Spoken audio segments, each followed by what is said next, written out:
హల్లెలూయా. దేవుడిచ్చిన ఈ శ్రేష్టమైన సమయాన్ని బట్టి, ఈ గొప్ప ధన్యతను బట్టి, ఆధిక్యతను బట్టి మొదటిగా దేవునికి కృతజ్ఞతలు తెలియపరుస్తున్నాను. అలాగే మీ అందరికి కూడా పేరు పేరున ప్రభునామంలో వందనాలు తెలియజేస్తున్నాను. మరి టెక్నికల్ ప్రాబ్లం ఉండడం వల్ల, నెట్వర్క్ ప్రాబ్లం ఉండడం వల్ల మరి ఇందాక డిస్కనెక్ట్ చేయాల్సి వచ్చింది.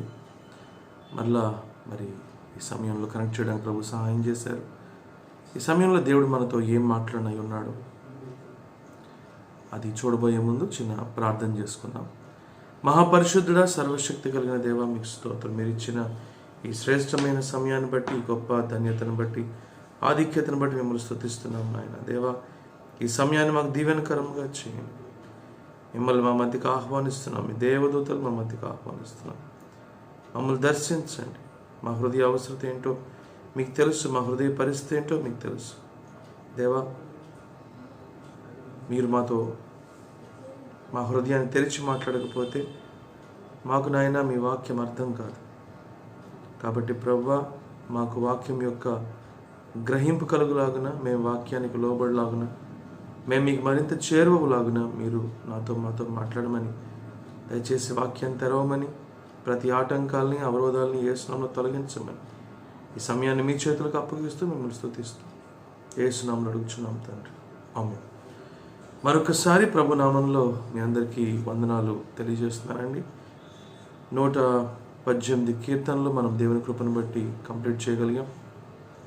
119వ కీర్తనలో 136 వచనాలు మనము ధ్యానించగలిగాం. అందును బట్టి దేవుణ్ణి స్తుతిస్తున్నాను.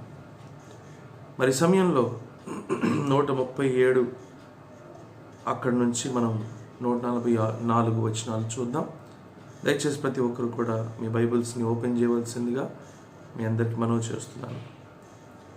You are righteous lord and your laws are right. You are righteous. Righteous అనే మాటకు అర్థము నీతిమంతుడు. మన దేవుడు ఎటువంటి వాడు అని చెప్పనంటే ఆయన నీతిమంతుడు. ఈ విషయం మనము తెలుసుకోవాలి. ఎందుకంటే దేవుని వాక్యంలో రాయబడిన మాట ఏమిటంటే, ఎఫెసీయులకు రాసిన పత్రిక 5వ అధ్యాయము 1వ వచనంలో కనుక మనం చూసినట్లయితే, మీరు ప్రియులైన పిల్లల వలె మీ దేవుని పోలి నడుచుకోనడి అని చెప్పని రాయబడింది. మన దేవుని పోలి నడుచుకోవడము అని చెప్పనంటే ఆయన ఎటువంటి వాడు? ఆయన నీతిమంతుడు, ఆయన పరిశుద్ధుడు. కాబట్టి ఆయన పోలి నడుచుకోవడము అని చెప్పనంటే ఆయన ఏ విధంగా అయితే నీతిమంతుడిగా ఉన్నాడో అదే ప్రకారం మనం కూడా నీతిమంతులుగా జీవించాలి అనేది దేవుని యొక్క ఉద్దేశం. ఇక్కడ రాయబడిన మాటలో కనుక మనం చూస్తే 137వ వచనం, యెహోవా నీవు నీతిమంతుడవు, నీ న్యాయ విధులు యథార్థములు. Your laws are right. ఆయన నీతిమంతుడు. అలాగే ఆయన వాక్యము కూడా ఎటువంటిది? నీ న్యాయ విధులు. దేవుడు అనుగ్రహించిన ధర్మశాస్త్రం లేదా దేవుడు అనుగ్రహించిన వాక్యం ఎటువంటిది అని చెప్పనంటే ఇది నీతితో కూడింది, అలాగే యథార్థమైంది. ఆయన ఏ ప్రకారం అయితే నీతిమంతుడిగా ఉన్నాడో అదే ప్రకారము ఆయన మాటలు కూడా ఎలాగున్నాయి? నీతిగా ఉన్నాయి, యథార్థంగా ఉన్నాయి. కాబట్టి దేవుని పోలి మనం నడుచుకోవాలి అంటే, దేవుని పోలి మనము జీవించాలి అంటే మనము దేవుని వాక్యానుసారంగా జీవించేవారుగా ఉండాలి. దేవుని బిడ్డలు అని చెప్పనంటే దేవునికి చెందినవారు. దేవుని బిడ్డలు అని చెప్పనంటే దేవుని తండ్రిగా కలిగిన వారు. దేవుని బిడ్డలు అని చెప్పనంటే ప్రభు రక్తము చేత కొనబడిన వారు. కుమారులుగా, కుమార్తెలుగా దేవుని దగ్గర నుండి అధికారం పొందుకున్నవారు. అటువంటి వారు ఎలా జీవించాలి? దేవుడు ఏ విధంగా అయితే నీతిమంతుడుగా ఉన్నాడో అదే ప్రకారంగా వారు కూడా నీతిగా జీవించాలి. అప్పుడే మనము దేవుని బిడ్డలము అనిపించుకుంటాం. కాబట్టి ఆ విధంగా మనం జీవించడానికి సహాయపడేదే దేవుని యొక్క వాక్యం. అందుకనే పేతురు రాసిన మొదటి పత్రికలో 2వ అధ్యాయంలో గనక మనం చూస్తే దయచేసి పేతురు రాసిన మొదటి పత్రిక ఓపెన్ చేయండి. అందులో 2వ అధ్యాయం నుంచి చదువుతున్నాను నేను. పేతురు రాసిన మొదటి పత్రిక 2వ అధ్యాయం. ఓకే, 2వ వచనం, 2వ అధ్యాయము. ఓకే, 2 కూడా వద్దులేండి, 3 నుండి చదువుతున్నానండి. 3 నుంచి. క్రొత్తగా జన్మించిన శిశువులను పోలిన వారై నిర్మలమైన వాక్యమను పాల వలన రక్షణ విషయంలో ఎదుగు నిమిత్తము ఆ పాలను అపేక్షించుడు. కాబట్టి మనము దేవుని నీతి మార్గంలో నడవాలి అని చెప్పనంటే, ఆ నీతి మార్గమే మనకు రక్షణను కలిగించే రక్షణ మార్గం. కేవలం మనం దేవుని పట్ల విశ్వాసం ఉంచాము అంటే సరిపోదు. విశ్వాసం ఉంచాము అనేది మన క్రియల్లో కనపడాలి. ఆ క్రియలు ఎటువంటి క్రియలు? నీతి క్రియలు. ఆ నీతి క్రియలు మనము నేర్చుకొని అభ్యసించి ఆ ప్రకారంగా జీవించాలి అంటే ఇక్కడ రాయబడిన మాట, క్రొత్తగా జన్మించిన శిశువులను పోలిన వారై. మరి చిన్న బిడ్డలు, క్రొత్తగా జన్మించిన శిశువులు ఏ విధంగా అయితే మరి పాల మీద ఆధారపడతారో అదే ప్రకారంగా దేవుని వాక్యం రాయబడిన మాట, ఆ పాలను అపేక్షించుడి. ఏ పాలను? నిర్మలమైన వాక్యము అను పాలు. ఏం పాలండి అవి? నిర్మలమైన వాక్యము అను పాలు. అవునండి, దేవుని వాక్యాన్ని మనం అపేక్షించినప్పుడే, దేవుని వాక్యాన్ని మనం హృదయంలో భద్రం చేసుకున్నప్పుడే, దేవుని వాక్యానుసారంగా మనము జీవించినప్పుడే మనము దేవునిలో ఎదిగేవారుగా ఉంటాం, దేవుని పోలికలోకి మార్చబడేవారుగా ఉంటాం, రక్షణలో అనుదినము వర్ధిల్లేవారుగా ఉంటాం. కాబట్టి ఆయన నీతిమంతుడు అయ్యున్న ప్రకారం మనం కూడా నీతిగా జీవించాలి అని చెప్పనంటే దేవుని వాక్యానుసారంగా మనము జీవించాలి. 138వ వచనం కూడా చదువుతున్నాను. నీతిని బట్టి పూర్ణ విశ్వాస్యతను బట్టి నీ శాసనములను నీవు నియమించితివి. దేవుని శాసనములు అంటే దేవుని ఆజ్ఞలు, లేకపోతే దేవుని యొక్క వాక్యము మరి ఏ విధంగా దేవుడు నియమించాడు అనేది ఇక్కడ రాస్తున్నాడు. పూర్ణ విశ్వాస్యతను బట్టి. The statutes you have laid down are righteous. They are fully trustworthy. అవి నమ్మదగినవి. తెలుగులో, ఇంగ్లీష్లో కొంచెం వ్యత్యాసం కనపడుతుంది. నీతిని బట్టి, పూర్ణ విశ్వాసతను బట్టి నీ శాసనములు నీవు నియమించితివి. దేవుడు నీతి ద్వారా, మనం చెప్పుకున్నాం కదా, దేవుని వాక్యంలో ఏముంది? నీతి ఉంది. కాబట్టి ఆయన వాక్యమును మరి నీతి క్రియలు జరిగించడానికి అన్నట్లుగా నీతిగా వాటిని నియమించాడు. అలాగే విశ్వాస్యతను అని చెప్పనే మాట ఇంగ్లీష్లో ఏమని రాయబడి ఉందంటే దే ఆర్ ట్రస్ట్వర్ది, నమ్మదగినవి అని చెప్పని రాయబడి ఉంది. అంటే దేవుని వాక్యంలో నీతి ఉంది, అలాగే దేవుని వాక్యము నమ్మదగినది, విశ్వాస్యత కలిగింది. ఆ విధంగా ఉన్నట్లుగా దేవుడు దేవుని వాక్యాన్ని నియమించాడు. కాబట్టే ఈ వాక్యము నమ్మదగినది, కాబట్టే దేవుని పోలికలోకి మనల్ని మార్చటానికి మరి సరిపోయింది. కాబట్టే ఆయన వాక్యాన్ని మనకు అనుగ్రహించాడు. వాక్యము అంటే ఎవరు? యేసుక్రీస్తు ప్రభువే కదా. ఆయన ఎవరు? దేవుడే కదా. ఆయన నీతిమంతుడు కదా. ఆయన నీతిమంతుడు అయ్యున్న ప్రకారం ఆయన వాక్యము కూడా నీతిగానే ఉంటుంది. నీతిని ప్రకటిస్తుంది, నీతిని ప్రచురిస్తుంది, నీతిని ప్రోత్సహిస్తుంది, నీతి మార్గంలో మనలను నడిపిస్తుంది. కాబట్టే ఆయన వాక్యమును మనము శ్రద్ధగా చదివేవారిగా ఉండాలి. 139వ వచనం, నా విరోధులు నీ వాక్యములు మరిచిపోవదురు, కావున నా ఆసక్తి నన్ను భక్షించుచున్నది.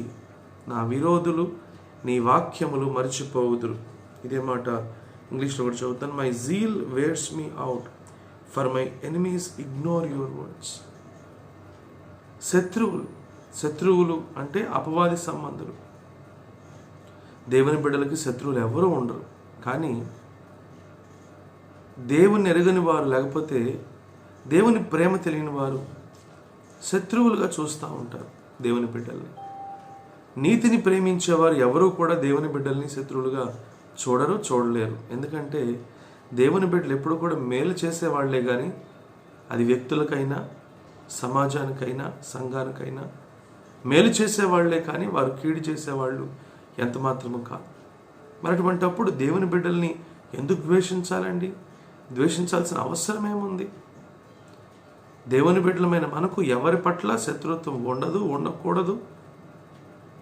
కానీ ఒకవేళ ఎవరన్నా సరే దేవుని బిడ్డలను శత్రువులుగా చూస్తున్నారు అని చెప్పినంటే వారు ఎవరు? వారు నీతి మార్గంలో నడిచేవారు కాదు, న్యాయమైన మార్గంలో నడిచేవారు కాదు. గమనిస్తున్నారా? అలాంటి వారే దేవుని బిడ్డలకు శత్రువులుగా ఉంటారు. వీళ్ళు ఏం చేస్తారు అని చెప్పనంటే దేవుని మాటను లెక్క చేయరు, దేవుని మాటను నిర్లక్ష్యం చేస్తారు, దేవుని మాటను తృణీకరిస్తారు.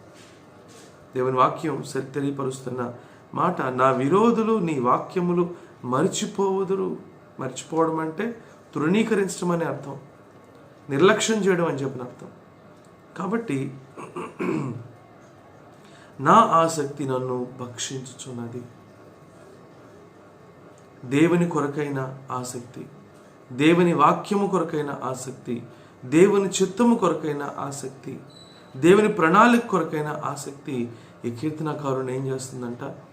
భక్షించుచున్నది. అంటే అంతగా దేవుని వాక్యం పట్ల ఇష్టముతో, ఆసక్తితో ఈ కీర్తనకారుడు ఉన్నాడు.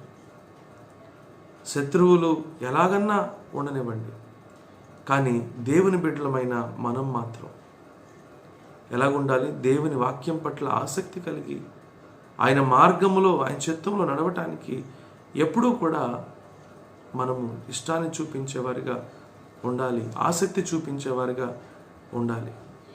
అప్పుడే మనము అనేక మందికి ఆశీర్వాదకరంగా ఉంటాం.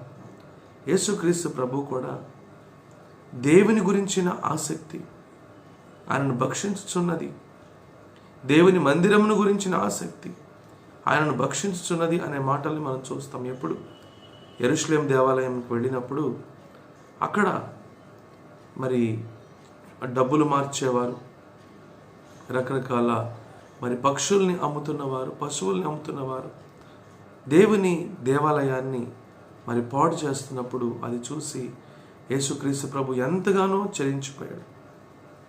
ఎందుకు చలించిపోయాడు అని చెప్పారంటే దేవుని గురించిన ఆసక్తి, దేవుని వాక్యమును గురించిన ఆసక్తి, అలాగే దేవుని మందిరమును గురించిన ఆసక్తి ఆయనను భక్షించుచున్నది. అంటే దేవుని కొరకైన రోషం, దేవుని కొరకైన పౌరుషం.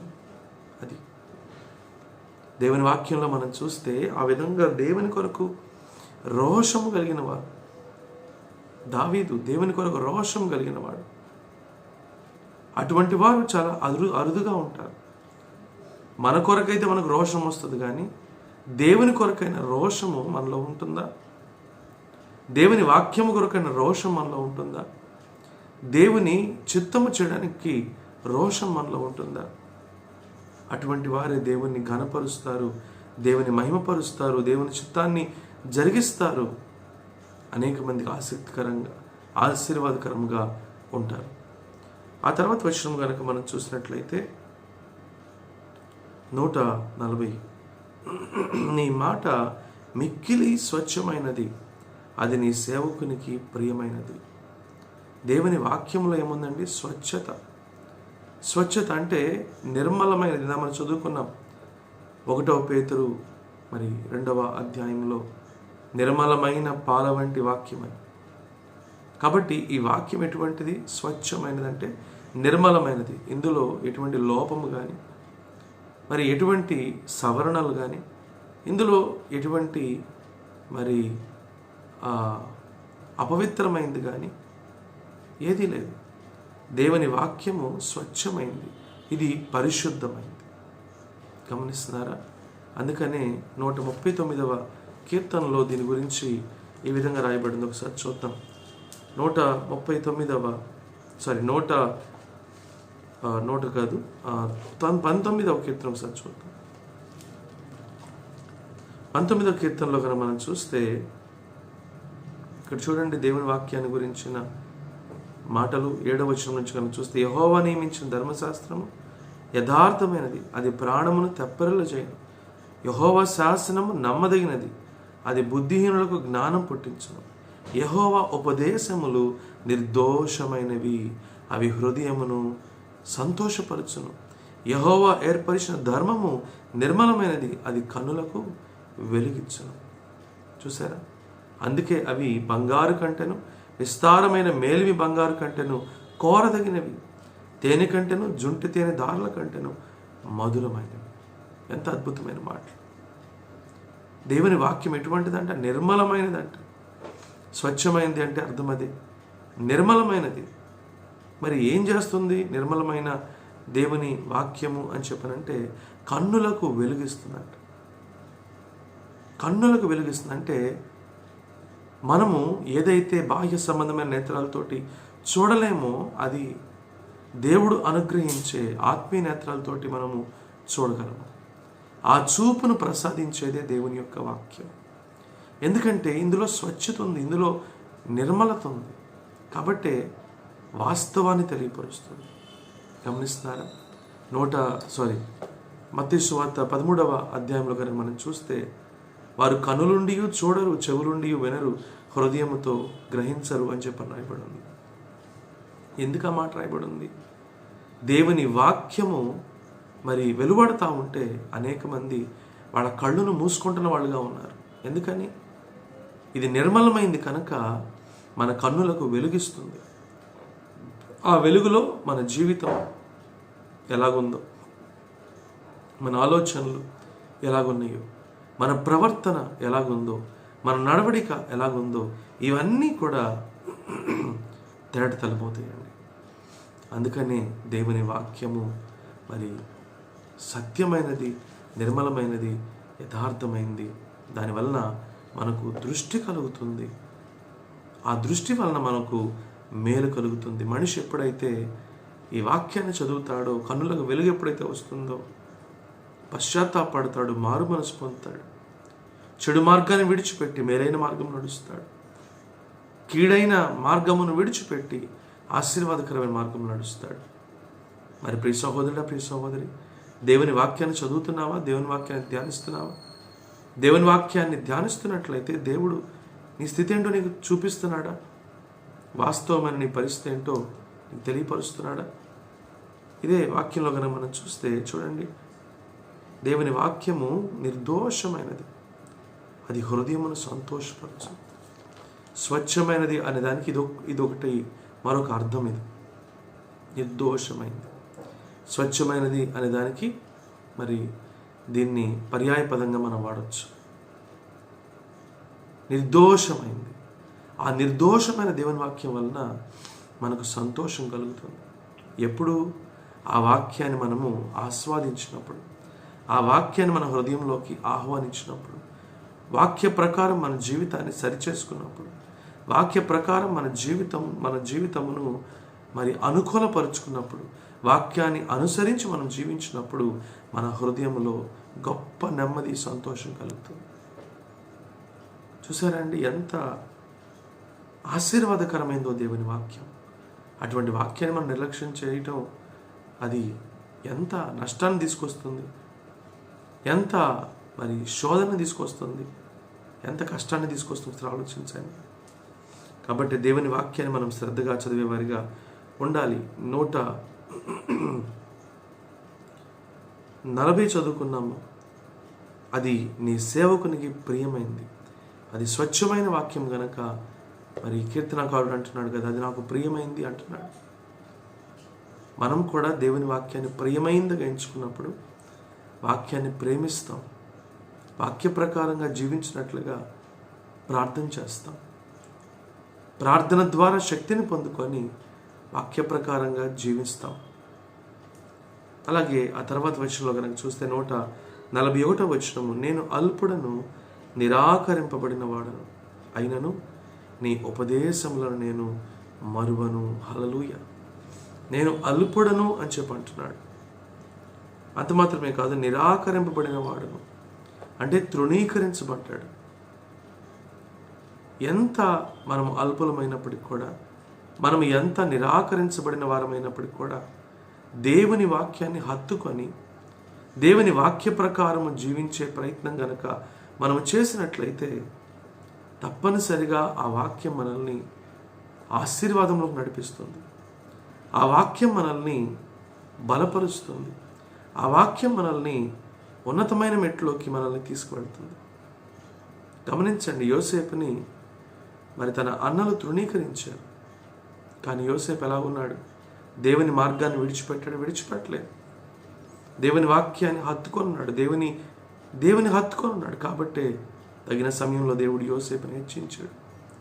దావీదు తన సొంత తండ్రి చేత, అలాగే తన సహోదరుల చేత నిరాకరింపబడినవాడుగా ఉన్నాడు. కానీ దేవుడు దావీదుని ఏం చేశాడు? ఆ ప్రజలందరి మీద, ఇశ్రాయేలు దేశం మీద ఒక ఉన్నతమైన రాజుగా హెచ్చించాడు.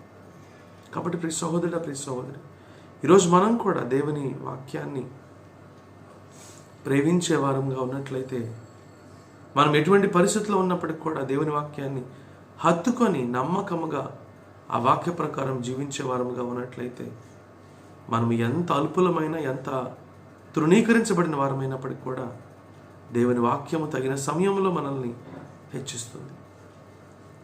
అలాగే మన నీతిని వెల్లడి చేస్తుంది. దేవుని నామాన్ని మన ద్వారా ఘనపరచబడే విధంగా చేస్తుంది. కాబట్టి ఎటువంటి పరిస్థితుల్లో ఉన్న దేవుని వాక్యాన్ని మరిచిపోవద్దు. దేవుని వాక్యం ప్రకారం జీవించడాన్ని నిర్లక్ష్యం చేయొద్దు.